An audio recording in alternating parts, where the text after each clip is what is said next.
Welcome back, everyone. I'm Sarah Peck, and this is the Startup Pregnant Podcast.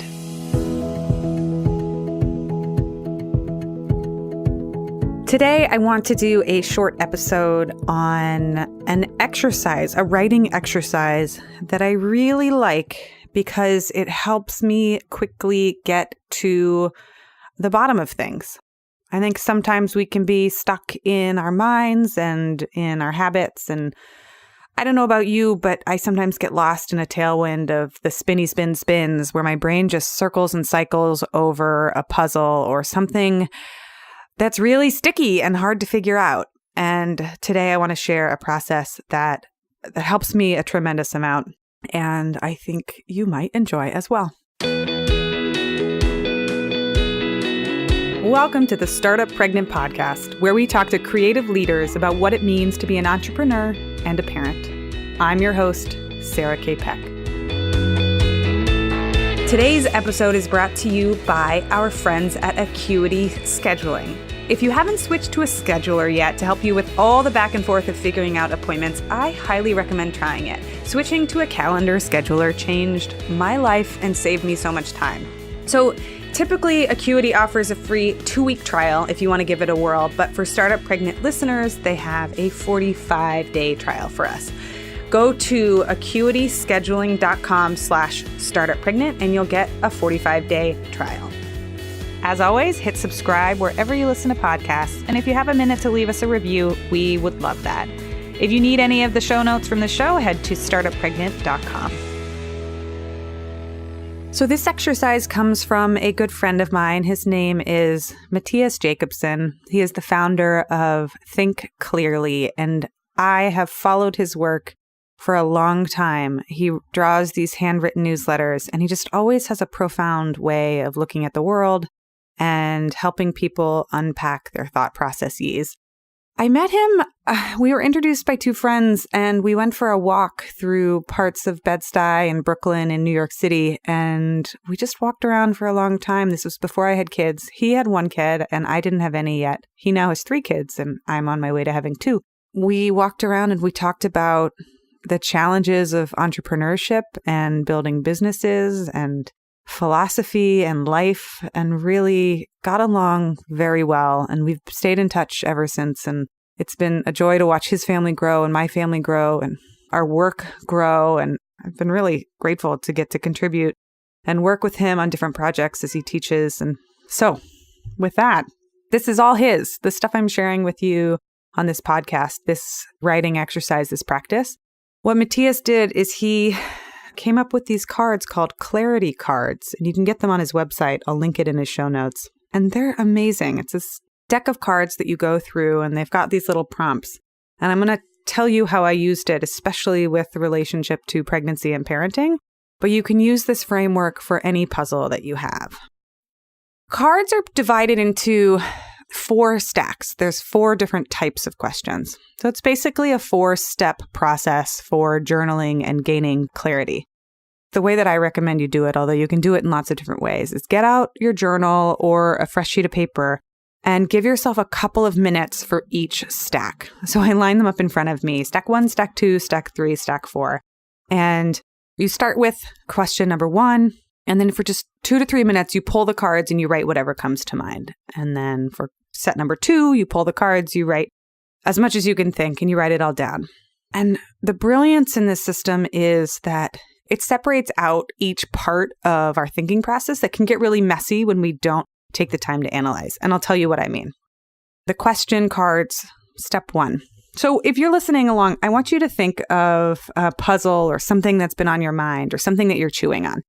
Maybe you're trying to figure out your upcoming maternity leave, or you're thinking a lot about a conversation that you're going to have with one of your colleagues and it's stressing you out, or you need to talk to your daycare providers about your kid, or you're trying to figure out your content strategy plan.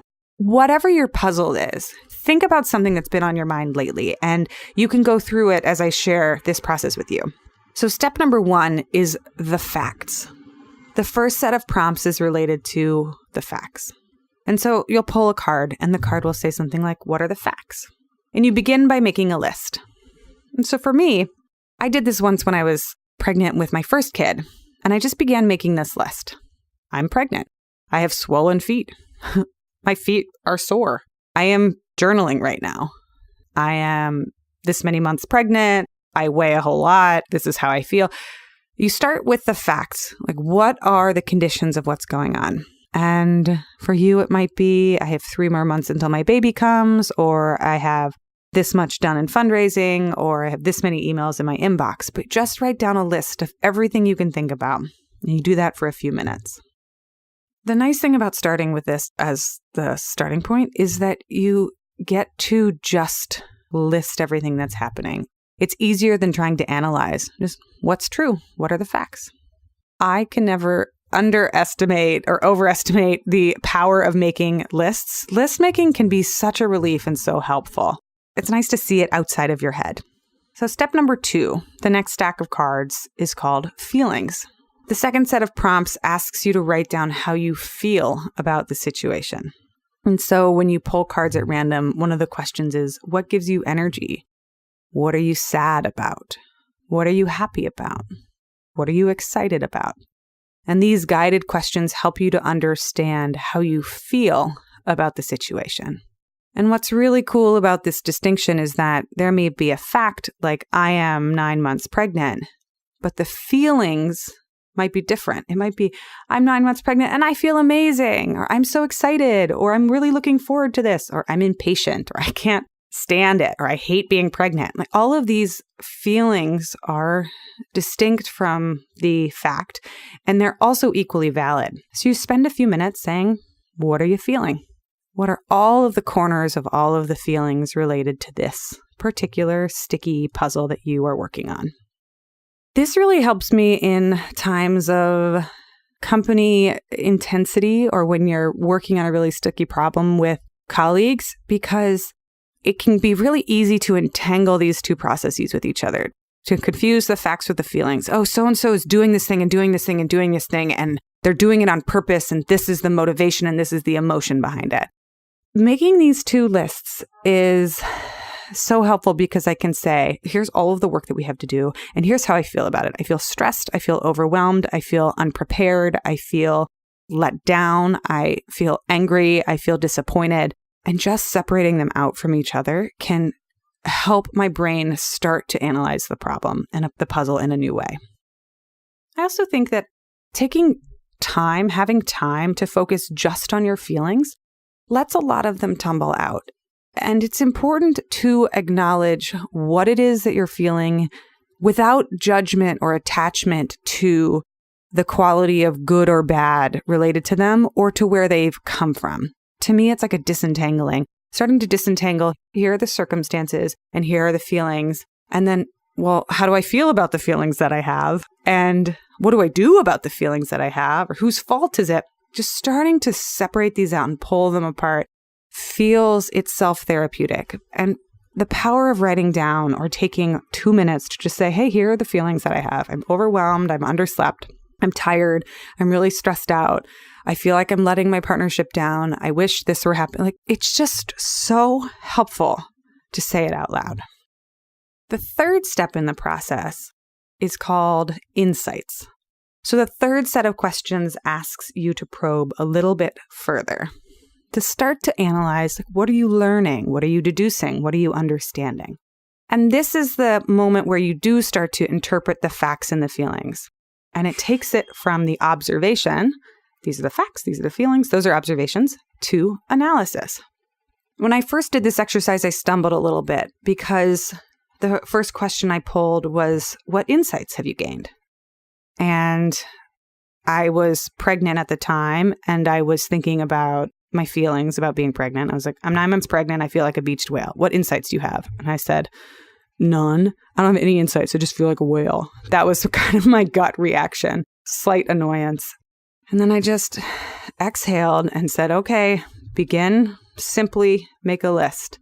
And my first insight as I started to scribble stuff down on the piece of paper was drinking a lot of water helps the headaches go away. I thought, oh yeah, actually, yeah, drinking a lot of water helps the headaches go away. I've got to make sure to drink an insane amount of water. All right, I learned that. And I kind of begrudgingly gave myself a little bit of permission to have insights about this thing that I was experiencing. And from there, even listing the most simple things, it became easier to write out insights. And once I was writing quickly, it was almost startling how fast I dug into deeper insights. It was like they were ready to come tumbling out of me. I was like, rest yourself as often as you recharge your iPhone, if not more. I was like, yeah, I got to take a couple naps a day, or at least just a lie down to close my eyes and not do anything for 10 minutes, because that's the only way I can make it through the day. This is your own unique learning process, your own journey. It's not anyone else's. It's like, oh, that's a good one too. It was kind of interesting to have this conversation with my mind and realize that there were insights inside of me that I hadn't allowed myself to see. There's something peaceful and soothing and restoring about taking the time to ask yourself what wisdom you already have, and realizing that a lot of us have access to inner wisdom or insight. And it maybe isn't there right away on the surface. We have to make these lists of facts, lists of feelings, taking the time to talk to friends. And then for me, it's also going on a walk and things start to move together. And then I say, oh. And I become aware of things that maybe I already knew, but I didn't have access to knowing at that moment in time. So the fourth and final section is about creating a set of actions that you're going to take. What can you do with these things that you've observed, noticed, and felt? And what steps can you take next?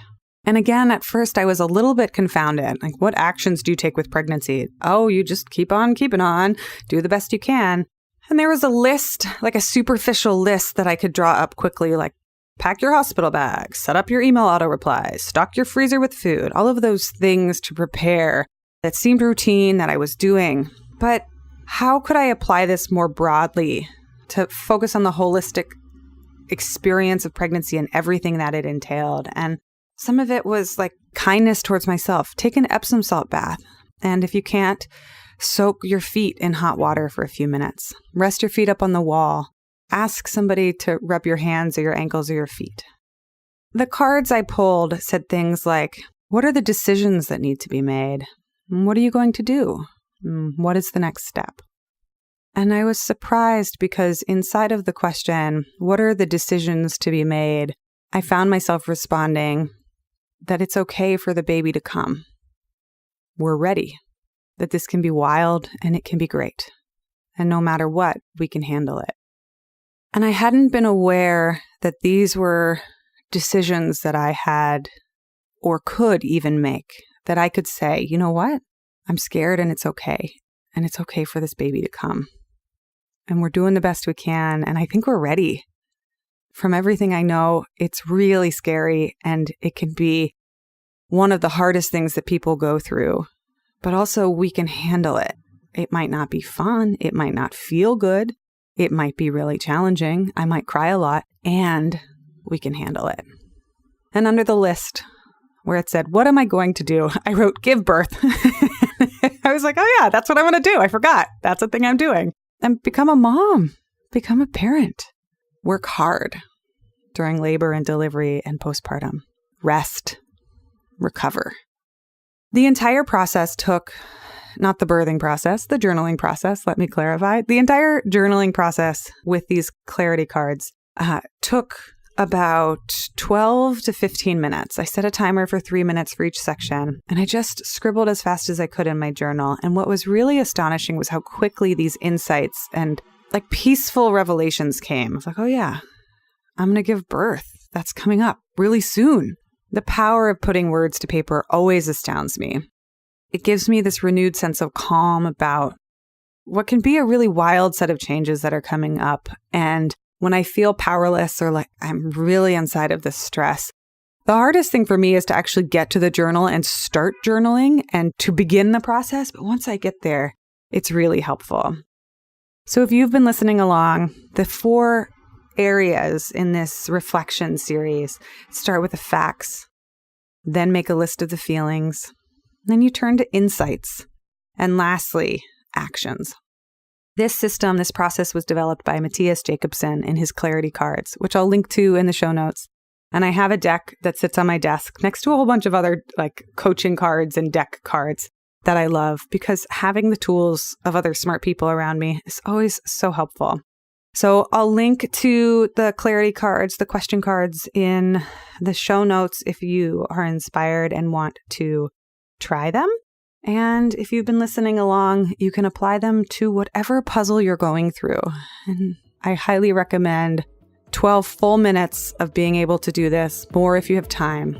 But put a little note on your calendar and have fun writing. Maybe you'll find some good insights.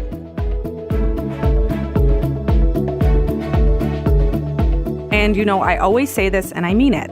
Leave us a review on iTunes if you like our show. It takes a few seconds and it really does help us a lot. If you want more of what we're talking about, go over to startuppregnant.com and get on our email list. We send out a weekly newsletter with time-saving tips for parents and entrepreneurs. And I always include a weekly gadget or tool or something awesome that we've stumbled upon to help make your life just a little bit easier. And as always, you can reach out to us at hello@startuppregnant.com. We love hearing from you.